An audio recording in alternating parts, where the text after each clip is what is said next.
Olá, pessoal, tudo bem? Estou de volta aqui para falar um pouquinho sobre desigualdade. Então, desigualdade é um assunto que é bastante característico de algumas sociedades, e por ser um assunto característico de algumas sociedades, quem faz um estudo com um pouco mais de cuidado e dedicação é a sociologia.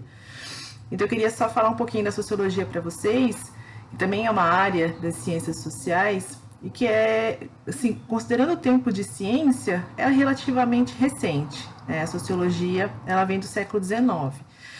Então, só para contextualizar um pouquinho, se a gente entrar no nosso assunto, né? A sociologia é um produto da Revolução Industrial. E aí, por conta de todos os problemas sociais que vieram da Revolução Industrial, foi necessário a criação de uma nova ciência para entender o que estava acontecendo e tentar, claro, propor alguma solução para os problemas da sociedade. Então, no século XIX surge essa ciência e um primeiro autor, provavelmente vocês já ouviram falar, quem especialmente estudou sociologia no colégio, é o Comte. Então, a sociologia é uma ciência criada para estudar a sociedade industrializada, portanto, a nossa sociedade também, né? Nós também temos consequências da industrialização. E aí, entre todos os aspectos que a sociologia estuda, eu escolhi para falar um pouquinho mais hoje a questão da desigualdade, né? Ou até em termos mais sociológicos, né? Hierarquia social, né? Estratificação social, né? Alguma coisa nesse sentido. Aí, né, só para a gente ter um breve histórico dessa estratificação social, ela já existe há muito tempo, né, desde as primeiras sociedades que foram criadas, claro, não exatamente nas primeiras sociedades, mas quando elas passaram a se tornar sedentárias, né? Vocês também se lembram que existia um grande período da nossa história enquanto sociedade em que nós éramos nômades. Aí, quando as pessoas se tornam sedentárias, aí começa a surgir algum tipo de hierarquia social, né? E a primeira hierarquia social que surge, o primeiro tipo de divisão da sociedade, é por gênero. Quer dizer, hierarquia social, divisão de papéis entre homens e mulheres, né? Então, como eu falei, não é desde o início das sociedades, mas desde o início da sedentarização das sociedades, quando elas fixam residência. E é claro que isso faz muito tempo, né, que houve essa sedentarização, e logicamente muita coisa aconteceu desde esse momento, mas mesmo assim a gente consegue perceber na sociedade atual algumas consequências dessa primeira hierarquização social, né, divisão da sociedade em grupos, que é a própria questão que ainda se tem na sociedade, mesmo que a lei seja contra, mas que a gente tem na sociedade desses papéis masculinos e femininos, o que o homem pode fazer, o que a mulher pode fazer, como eu já afirmei, mesmo a lei apontando que somos todos iguais, ainda há essas diferenças sociais de papéis, né, que é consequência lá do nosso primeiro tipo de divisão da sociedade. Aí, um pouco depois, vem um outro tipo de divisão da sociedade, que é por idade. E aí tem os sábios, que são as pessoas mais velhas, que detêm o conhecimento, e os demais, que precisam desse conhecimento dos mais sábios. É isso também, lá, muito tempo atrás, os primeiros tipos de sociedade sedentária também. E, inclusive, hoje também, esse tipo de estratificação tem algum tipo de consequência na nossa vida, né? Quando a gente tem, por exemplo, pegando uma situação concreta, quando a gente vai pensar em eleição, em se candidatar para algum cargo, tem a questão da idade, né? Para eu ser vereador, tenho que ter tal idade para poder ser candidato a deputado, a senador, a presidente, para poder também tirar o título eleitoral, tem a questão da idade, né? Que é consequência também daquele segundo tipo de divisão da sociedade. E depois tem a estratificação social propriamente dita, né, que é a divisão da sociedade a partir de alguns grupos com categorias ou com critérios sociais, né. Até que, claro, é a nossa, né, a nossa divisão da sociedade é sim por características sociais, mas até nesse grande grupo tem algumas divisões. Acredito que vocês também já tenham ouvido falar daquele sistema de castas, né, que a gente liga muito à Índia, que é uma divisão da sociedade meio que por nascimento. A gente não consegue mudar de categoria social, né? Então, esse é o chamado sistema de castas. Aí houve um sistema de transição, né, que é costumado chamar de estamento, que daí quando tem... que se você se lembra também, né, que a gente está falando aqui, e eu estou falando até já da Idade Moderna agora, né? Quando a gente pensa na Idade Moderna, a gente ainda consegue visualizar que a sociedade, mesmo a sociedade ocidental, também tem muito essa questão do nascimento, da nobreza, né? E aí começa uma parte do grupo chamado povo a ganhar muito dinheiro, né, que é a burguesia. Mas eles não têm o status, né, o nome de nobreza, porque isso é uma questão de nascimento. Mas mesmo assim já tem um prestígio econômico. E aí a gente observa que é um momento de transição. E aí esse é o momento que caracteriza o estamento, né, que surge desse período também uma palavra que se usa de vez em quando, até no vocabulário comum, o novo rico. Né? O novo rico vem da onde? Vem dessa situação, né? Quando a burguesia começa a ganhar dinheiro, mas não tem o prestígio de uma classe social com o nome, que é a nobreza, né? E aí, por fim, mais recentemente, depois de todas as revoluções burguesas, Revolução Francesa, aquela coisa toda, a gente tem o sistema de classe social, né? Que é um sistema que, a princípio, se fala que permite mais mobilidade, porque não tem vínculo com o nascimento, e sim um vínculo econômico. E a questão econômica pode ser uma questão variável, né? Ter mais dinheiro, ter menos dinheiro, é uma questão variável. Então, a princípio, se define que é um sistema que tem mais mobilidade. Por que eu estou reforçando a princípio? Porque também não é tão fácil assim. A questão econômica, ter mais dinheiro, conseguir um emprego melhor, né, muitas vezes não depende exclusivamente da pessoa. Né? Tem muitas características sociais aí. Mas, pelo menos teoricamente, é um sistema que permite mais mobilidade social. E também, né, teoricamente, é o nosso sistema de divisão da sociedade, né, de estratificação social. Aí, é claro que no sistema de classes sociais a gente também tem uma certa divisão, né, e assim, depende da pesquisa, depende dos parâmetros, das categorias. A gente pode falar de 5 classes sociais, de 6, mas, assim, geralmente se condensam essas classes sociais em 3, né, em 3 grupos. A gente fala muito de classe alta, classe média e classe baixa, né? Cada um com as suas características também bastante marcantes.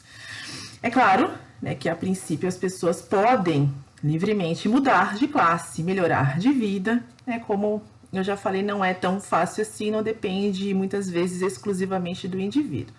Mas, né, falando um pouquinho de cada uma dessas classes, a classe alta é aquela que reconhecidamente tem mais refino, mais estudo, né, tem hábitos culturais que demandam mais dinheiro. Então, seria mais ou menos a característica da classe alta. A classe média é mais difícil de caracterizar, porque bastante gente tem bastante divisão. Mas, geralmente, se a gente puder escolher algumas características, é uma classe que dá muito valor à educação, né? Mesmo que ela exija sacrifício. Quando eu falo educação, estou falando escolaridade, né? Que se faz de tudo para que os filhos, pelo menos, consigam estudar em boas escolas, porque a partir do estudo a gente pode pensar em alcançar outros níveis sociais. E tem a classe baixa, que é aquela que, logicamente, falta muita coisa. Muitas vezes falta até o básico para a sobrevivência. E também como um grande grupo, lógico que há subdivisões, mas como um grande grupo, a gente está falando de pessoas que muitas vezes falta o necessário para uma boa vivência, né, se é que a gente pode chamar assim. Falta também o acesso à escolaridade, são os empregos menos remunerados, né? Então, assim, em poucas palavras, algumas características dessas classes sociais. Mas aí pensando, eu falei, né, que é um sistema que tem por característica teórica uma maior mobilidade, né, movimentação das pessoas nesses grupos, alta, média e baixa. Mas uma coisa que a gente não pode esquecer, né, quando a gente fala de mobilidade social, ela pode ser para cima ou para baixo, né? Esse sistema também permite isso. E a gente viu muito acontecer durante a pandemia, ano passado, e esse ano em especial, a mobilidade social para baixo, né? As pessoas caindo nessas categorias sociais. Usando as palavras acadêmicas da sociologia, né? Então, para cima é ascendente e para baixo é a mobilidade descendente, né? Então, subida e descida. Então, é bom a gente lembrar isso, né? Que muitas vezes, mesmo tirando o momento de pandemia, essas categorias já existiam, logicamente, antes do surgimento da pandemia. Mesmo em épocas sem pandemia, chamadas normais, né? A gente consegue perceber que há esse movimento para baixo também. É muito mais difícil subir do que descer, né? Então precisamos prestar bastante atenção, né? Quando a gente fala de mobilidade social, no Brasil, é bom que ela aconteça, deveria acontecer mais, mas calma lá, né? Para onde? Para cima a gente quer, né? Mobilidade social ascendente. Aí, pensando em todas essas categorias, comentei, né, que o nosso sistema é de classe social, que tem essa mobilidade teórica, né, mas ela é permitida. Aí a gente começa a pensar um pouquinho na nossa história, né, na nossa tradição. Vamos pensar na nossa herança da escravidão, né? Será que naquela época em que existia escravidão na sociedade brasileira, que tipo de divisão da sociedade a gente tinha? Será que de classe social, né, com a escravidão? Acho que não. Será que é um estamento? Também não sei. Será que não era de castas? Se vocês pensarem bem direitinho nas características dessa divisão por castas, por nascimento, sistema mais rígido, sem tanta flexibilidade, mobilidade, parece, né? Porque existem pessoas que são escravos, filhos de escravos, e vão ser escravos. Especialmente antes daquelas leis, aqueles movimentos em especial que vieram para mudar essa realidade. Então, é parecido com o sistema de castas. E um pouquinho disso, infelizmente, se vocês forem bem críticos com a nossa realidade, a gente pode falar que ainda existe um pouco dessa herança ruim, logicamente, né? De pensar na posição da pessoa. Né? Pensem no relacionamento que vocês têm, que vocês observam na sociedade. Será que quando a gente vai falar com alguém, a gente primeiro não quer saber quem essa pessoa é, para saber se ela merece a minha atenção? Né? Com quem que eu estou falando? Será que eu devo dar atenção à pessoa, conversar, ser educado ou não? Né? Que nível que ela está? Será que ela está acima de mim? Será que ela está abaixo de mim? Se estiver abaixo de mim, mereço perder meu tempo? Claro que eu estou falando isso, né, num sentido, uma característica negativa da nossa sociedade, né? Que é um pouquinho dessa nossa herança. E aí vem logo em seguida, logicamente, toda a discussão, né, que se a gente tem uma democracia racial no Brasil, né, pensando aí na questão dos escravos, dos negros, africanos, descendentes, que se falava muito isso no passado. Não, mas no Brasil a gente se dá bem com todo mundo. Verdade? Será? Agora também tem muitos exemplos pelas redes sociais, pelos noticiários. Será que isso é verdade, realmente? Será que a gente não está disfarçando essa herança que é parecida com esse sistema de castas que a gente carrega ainda? A minha ideia é que a gente pense um pouquinho nessas nossas relações, E aí, as consequências disso tudo que eu tô falando para vocês, dessa herança, dessa tradição, dessa separação, inclusive separação física, onde é que ficavam os trabalhadores afastados dos senhores, não podiam ter contato. A gente vê consequências disso na atualidade, na questão do acesso à justiça, acesso à educação, nas abordagens policiais. Isso a gente consegue observar no cotidiano. Será que dependendo da característica física da pessoa, isso não vai interferir no modo como um policial aborda você, Dependendo do grupo que você faz parte, será que não vai ser diferente a abordagem? A gente consegue pensar em exemplos do nosso cotidiano para responder essa pergunta. A minha ideia, então, é trazer essa reflexão, pensando nessa questão da divisão da sociedade, de onde a gente saiu. A gente saiu de uma sociedade dessa origem escravocrata, que aconteceu por muitos séculos aqui no Brasil. Será que a gente não carrega um pouquinho disso ainda, na hora de falar com o outro? Então, façam essa reflexão comigo. Quando vocês conversam com alguém, se vocês fizerem esse exercício mental, às vezes até meio inconsciente, quem é essa pessoa? Será que vale a pena falar com ela? É um pouquinho dessa origem desse sistema que eu tô falando para vocês, Que a gente foi criado a partir disso. Pensar no outro, em que posição da sociedade que ele está. E é claro que se a gente vive numa sociedade democrática, que pretende ser democrática, esse tipo de pensamento não cabe. Então pense comigo, tá? Faça esse exercício. Como é que eu estou tratando os outros? Como é que eu vejo o outro? Será que eu sou democrática nas minhas relações?